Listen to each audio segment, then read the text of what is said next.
Hello, अस्सलाम वालेकुम रहमतुल्लाहि वबरकातुहू। हाँ जी मौलवी साहब, हम पूछना चाहते हैं कि मुहर्रम में हमारे तरफ ताजिया बनाते हैं, सिप्पड़ वगैरह बनाते हैं, मातम करते हैं, डीजे बजाते हैं, वो क्या करना सही है या गलत है?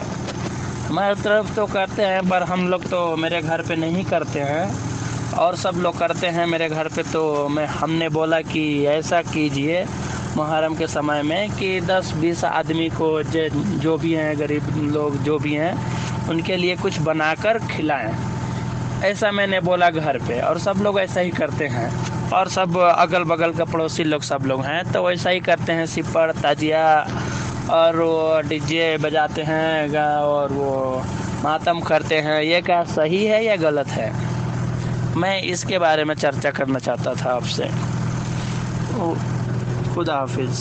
वालेकुम अस्सलाम रहमतुल्लाहि वबरकातुहू। आपने जो हालात ज़िक्र किए हैं कि लोग मातम करते हैं, नौहा करते हैं, तो ये मातम और नौहा इस्लाम में नहीं है।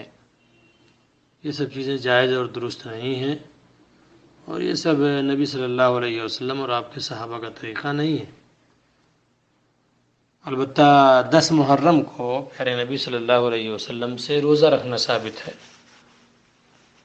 और आप कहते थे कि इस दिन अल्लाह रब्बुल इज़्ज़त ने मूसा अलैहिस्सलाम को फतह अता की थी फ़िरौन पे, और मूसा अलैहिस्सलाम और उनके साथियों को नजात दी थी फ़िरौन से, और फ़िरौन को और उसके लश्कर को डुबोया था।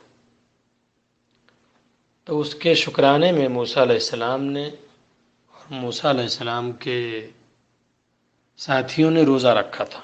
ये वही दिन था 10 मुहर्रम। तो उस दिन को रोज़ा रखना ये सुन्नत है, और प्यारे नबी सल्लल्लाहु अलैहि वसल्लम की ख्वाहिश थी कि अगर आप कुछ दिन और रहते तो 9 को भी मिला लेते साथ में। तो कोई अगर चाहे तो 9, 10 या सिर्फ 10 या 10-11 रख सकता है, कोई हर्ज की बात नहीं। लेकिन उस दिन मातम मनाना, उस दिन नौहा करना, ताज़िया बनाना, ये सब चीज़ें सही और दुरुस्त नहीं हैं। और जो आपने कहा है कि उस दिन 10-20 लोगों को खाना खिला दीजिए, ये भी सही नहीं है। खाना खिलाना दुरुस्त है, लेकिन उस दिन को मनाते हुए खाना खिलाना ये सही और दुरुस्त नहीं है।